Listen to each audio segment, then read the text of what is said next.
Welcome to our channel. Today we how to download GTIN data for e-commerce feeds, complete guide step by step clearly. Begin by identifying the source of the GTIN data. Common sources include manufacturer websites, official databases, and product packaging.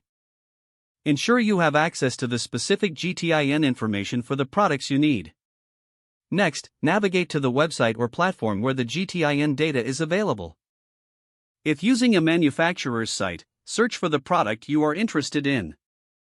Look for a section labeled Product Info, Specifications, or similar. Once you find the product, locate the GTIN numbers, often listed as UPC, EAN, or ISBN. Make sure to note down all relevant TINs. If you are using an official database, look for a search option to find your product. Enter the product name or other identifiers to locate the GTIN data.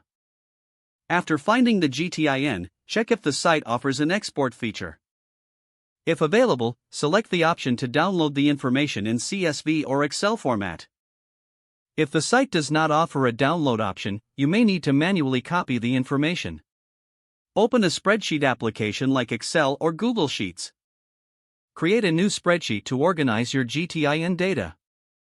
Paste the copied information into the spreadsheet. Label each column according to the data type, such as product name, GTIN, and description.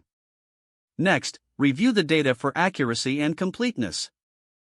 Ensure that each product has the correct GTIN associated with it. If you need TINs for multiple products, repeat the search process as necessary. Once you have compiled all the data, save your spreadsheet regularly.